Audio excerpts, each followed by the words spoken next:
नमस्कार। आज हम एक ऐसी कानूनी लड़ाई की कहानी में उतर रहे हैं जो 2 दशक से भी ज्यादा चली। 2 दशक? हाँ, सोचिए, एक तरफ देश का एक बड़ा बैंक कैनरा बैंक और दूसरी तरफ उसी बैंक के एक पूर्व कर्मचारी का बेटा अजीत कुमार जी के, जो अपने पिता की मृत्यु के बाद अनुकंपा के आधार पर मतलब कंपैशनेट अपॉइंटमेंट के लिए नौकरी पाने की कोशिश कर रहा था। जी। और ये सिर्फ एक नौकरी का सवाल नहीं था, जैसा आपने कहा। ये तो नियमों, सिस्टम और मानवीय पहलू की एक बहुत लंबी जद्दोजहद थी। बिल्कुल। और इस पूरी बातचीत का आधार है सुप्रीम कोर्ट का एक हालिया और काफी अहम फैसला, कैनरा बैंक बनाम अजीत कुमार जी के। हाँ, ये केस अनुकंपा नियुक्ति से जुड़े कई जरूरी और थोड़े उलझे हुए पहलुओं को सामने लाता है। तो आज हम इसी पर थोड़ी गहराई से बात करेंगे। हाँ, तो आज का हमारा मिशन है इस पूरे मामले को परत दर परत समझना। क्या हुआ था असल में, बैंक की नीतियां क्या कह रही थीं, अदालतों में क्या तर्क वितर्क हुए, और सबसे अहम, सुप्रीम कोर्ट ने इस 20 साल से ज्यादा पुराने मामले को आखिर सुलझाया कैसे। चलिए शुरू करते हैं। तो कहानी शुरू होती है 20 दिसंबर 2001 से। अजीत कुमार के पिता कैनरा बैंक में कर्मचारी थे जी। उनका अचानक निधन हो गया, और दुखद बात ये कि वो अपने रिटायरमेंट से सिर्फ 4 महीने दूर थे। ओह, बस 4 महीने? हाँ, उनके निधन के लगभग 1 महीने बाद ही 15 जनवरी 2002 को बेटे अजीत कुमार ने बैंक की अनुकंपा नियुक्ति योजना के तहत नौकरी के लिए अर्जी दी। ये योजना 1993 की थी, है ना? हाँ, 1993 वाली योजना। लेकिन बैंक ने उसी साल अक्टूबर में, मतलब 30 अक्टूबर 2002 को उनकी अर्जी खारिज कर दी। क्या वजह बताई बैंक ने? 2 मुख्य कारण थे। पहला, बैंक ने कहा कि परिवार को हर महीने करीब 4,368 रुपए की पारिवारिक पेंशन मिल रही है। अच्छा। तो उनका कहना था कि इससे लगता है कि परिवार पर कोई फौरी मतलब बहुत बड़ा वित्तीय संकट नहीं है। और दूसरा कारण? दूसरा कारण था अजीत कुमार की उम्र। हाँ, आवेदन के समय वो 26 साल और 8 महीने के थे। ओह। जबकि बैंक की वो 1993 वाली योजना के हिसाब से क्लर्क या सब स्टाफ पद के लिए अधिकतम उम्र 26 साल ही थी। तो सिर्फ 8 महीने ज्यादा? जी, पर इससे पहले कि हम आगे बढ़ें, ये 1993 वाली योजना थी क्या असल में? इसका मकसद क्या था? देखिए, ये समझना बहुत जरूरी है।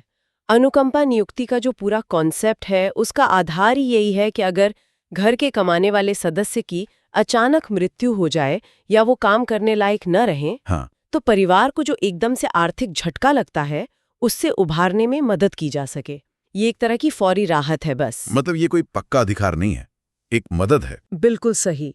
योजना के तहत नौकरी पाने की पहली शर्त ही यही थी कि परिवार सचमुच मुश्किल आर्थिक हालात में हो, मतलब इंडिजेंट सर्कमस्टांसेस में।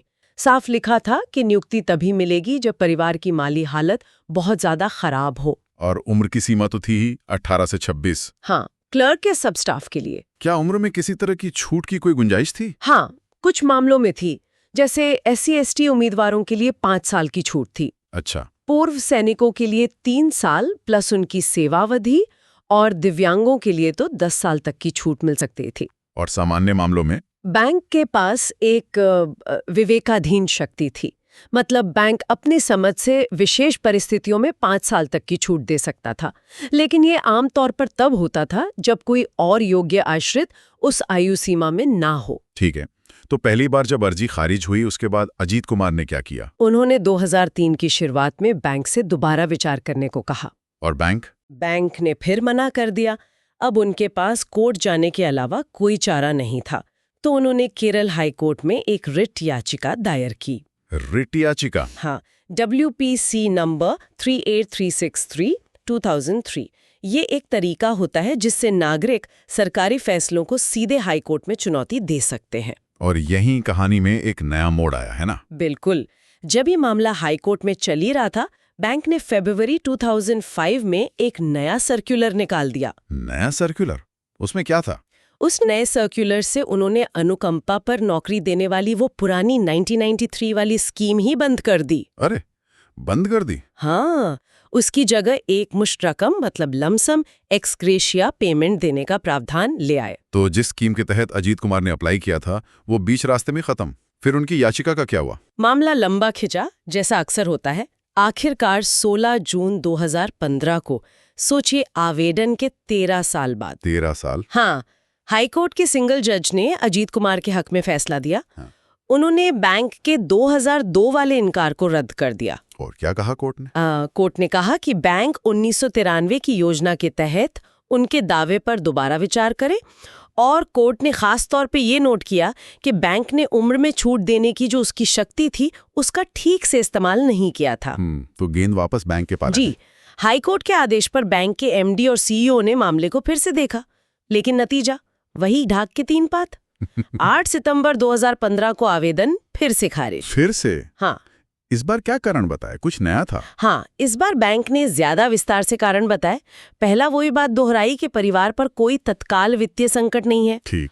दूसरा, उन्होंने पॉइंट आउट किया कि पिता के निधन के बाद परिवार को टर्मिनल बेनिफिट्स मिले थे, कुल करीब 3.09 लाख रुपीस नेट। 3,09,000। और तीसरा, वो नियमित पारिवारिक पेंशन तो मिल ही रही थी। परिवार की स्थिति क्या थी उस समय? मतलब कौन कौन था? बेटियां। हाँ, और बैंक ने नोट किया कि तीनों बेटियां शादीशुदा थी और अपने अपने घरों में सेटल थीं। कोई नाबालिग आश्रित नहीं था। अच्छा। तो बैंक का तर्क ये था कि अनुकंपा नियुक्ति का मकसद होता है अचानक आए संकट से तुरंत उबारना, और यहाँ वैसी स्थिति नहीं दिख रही। और उम्र वाले मुद्दे पे क्या कहा इस बार? उम्र वाले मुद्दे पर उन्होंने कहा कि देखिए, उम्र में छूट देने का सवाल तो तब उठता है जब बाकी शर्तें पूरी हों, मतलब खासकर माली हालत वाली शर्त।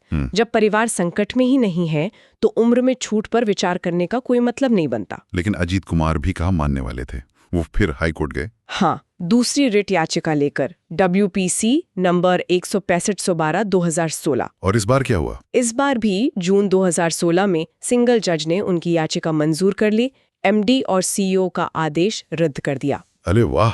और बैंक को 2 महीने के अंदर उन्हें सब स्टाफ कैडर में नौकरी देने पर विचार करने का निर्देश दिया गया। नौकरी देने का निर्देश? हाँ, और सिर्फ इतना ही नहीं, कोर्ट ने इस पूरी देरी और परेशानी के लिए बैंक पर 5 लाख रुपए का मुआवजा भी लगा दिया। 5 लाख का मुआवजा भी? ये तो बैंक के लिए वाकई बड़ा झटका रहा होगा। बिल्कुल।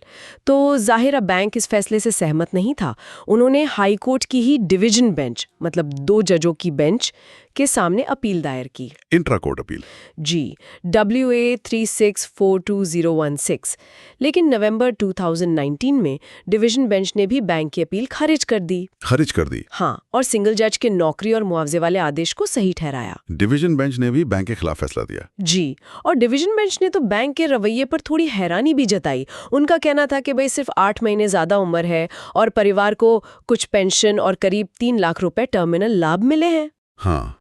इस आधार पर नौकरी से मना करना, जबकि स्कीम में उम्र में छूट का प्रावधान भी था, ये थोड़ा अजीब लगता है।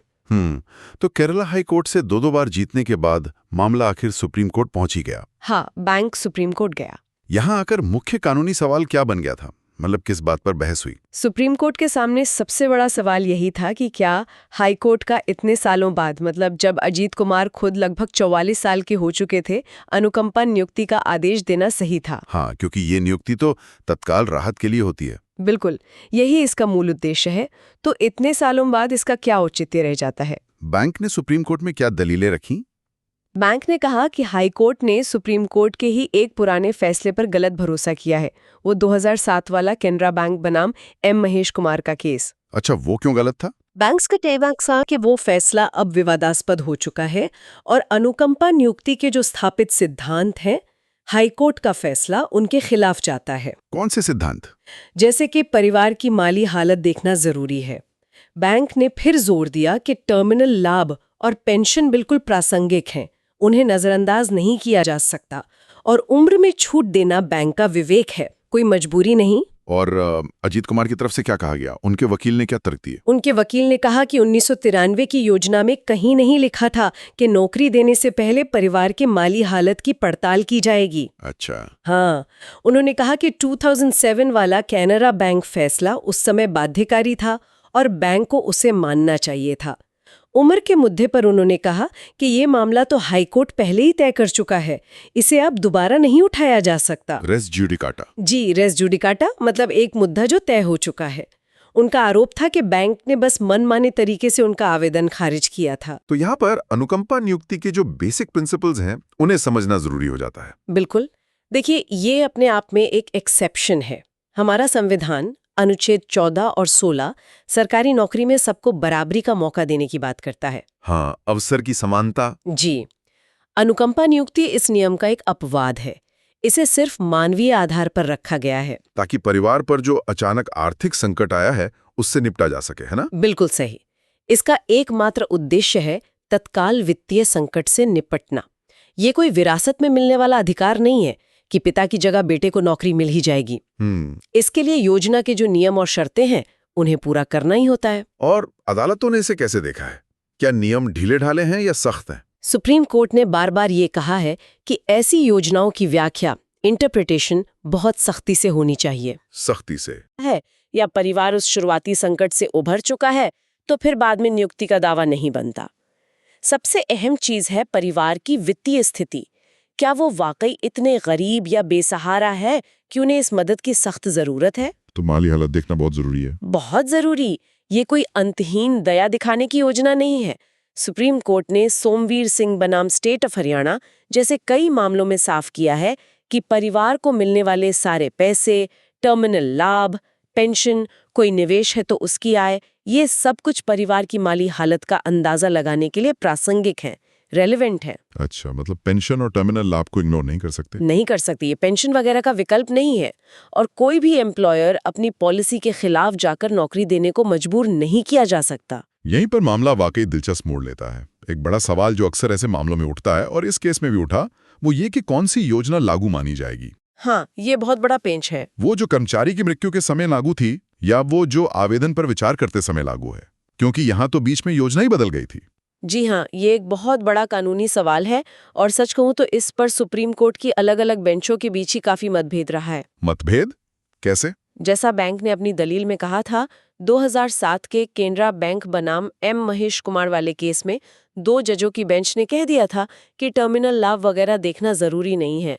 लेकिन फिर 2020 में एनसी संतोष बनाम स्टेट ऑफ कर्नाटक मामले में 3 जजों की एक बड़ी बेंच ने कहा कि नहीं, अनुकंपन नियुक्ति पर फैसला करते समय जिस तारीख को आवेदन पर विचार हो रहा है उस दिन जो नियम लागू होंगे वही मान्य होंगे। तो ये तो 2007 वाले फैसले के उलट हो गया। हाँ, लगभग उलट ही दिया। और फिर क्या मामला सुलझ गया? नहीं, उसी साल 2020 में ही स्टेट ऑफ मध्य प्रदेश बनाम अमित श्रीवास मामले में एक और 3 जजों की बेंच ने कहा कि नहीं जी, कर्मचारी की मृत्यु की तारीख पर जो नीति लागू थी वही मान्य होगी। अरे बाप रे। हाँ, जब तक कि बाद वाली नीति को पुराने मामलों पर भी लागू, मतलब रेट्रोस्पेक्टिव इफेक्ट न दिया गया हो। ये तो बहुत कंफ्यूजिंग है।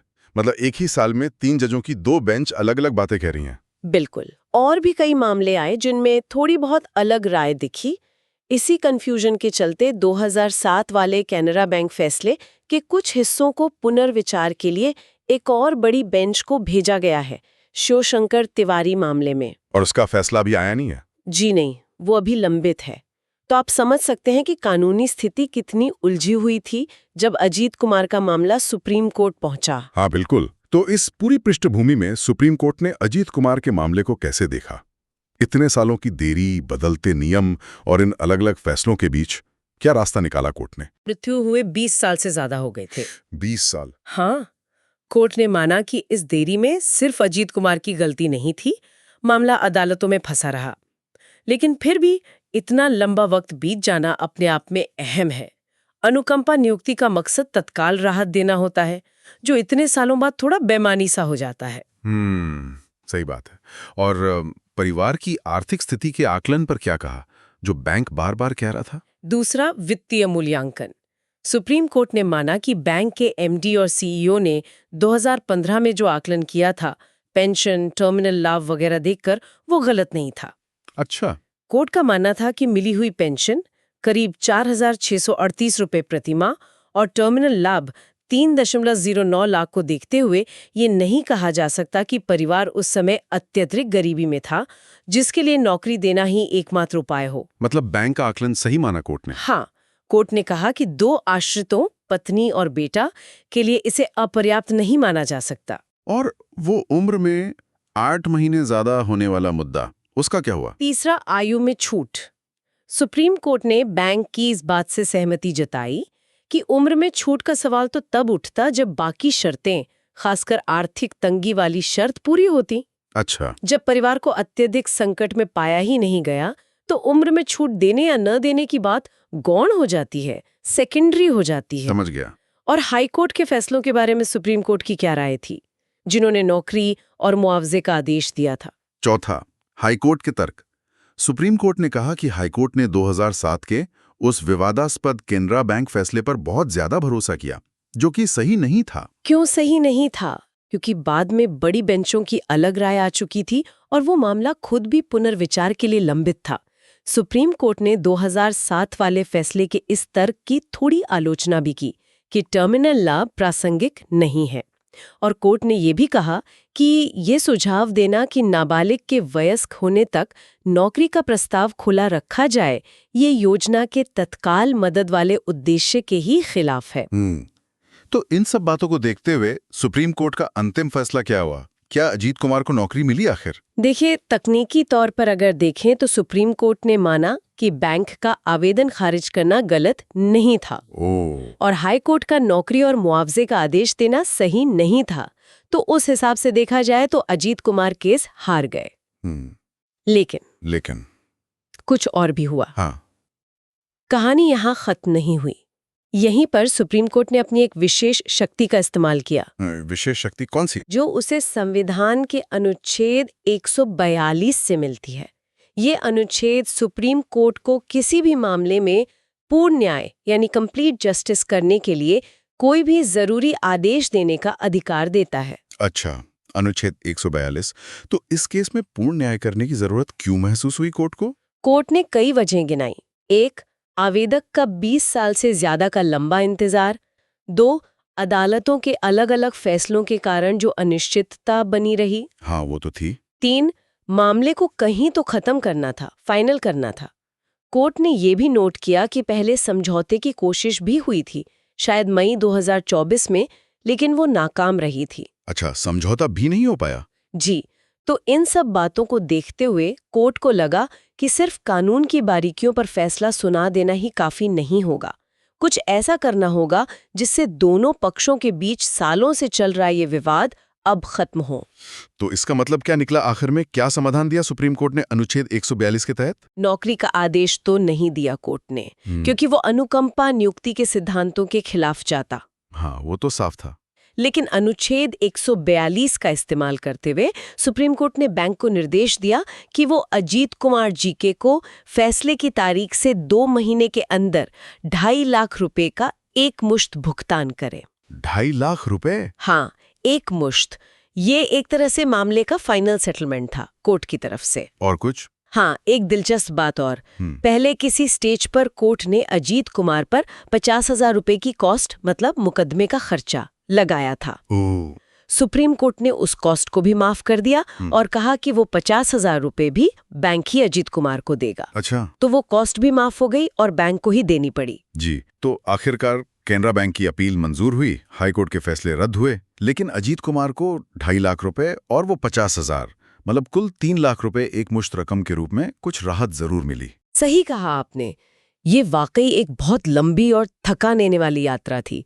सोचिए, 2001 में पिता की मृत्यु से शुरू होकर 2024-25 में सुप्रीम कोर्ट के फैसले तक। हाँ, इसमें बैंक का बार बार इनकार, नियमों का बदलना, हाई कोर्ट के 2 दौर के फैसले और अनुकंपा नियुक्ति के सिद्धांतों पर इतनी गहरी और उलझी हुई कानूनी बहस शामिल थी। ये केस दिखाता है कि कैसे एक तरफ अनुकंपा नियुक्ति का नेक इरादा है कि अचानक आए संकट में तुरंत मदद दी जाए, और दूसरी तरफ हमारी कानूनी प्रक्रिया की धीमी रफ्तार और जटिलताएं हैं, जो कई बार उस मूल इरादे पर ही पानी फेर देती हैं। बिल्कुल।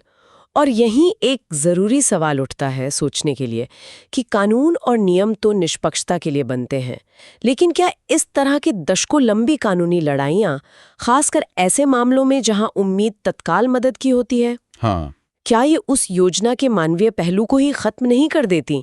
भले ही अंत में कुछ पैसा मिल जाए, पर क्या इतने सालों की देरी, इतनी अनिश्चितता एक तरह से न्याय से इनकार जैसा नहीं है? ये वाकई सोचने वाली बात है। न्याय में देरी क्या न्याय से इनकार है, खासकर ऐसे मामलों में? इस पे विचार करना जरूरी है।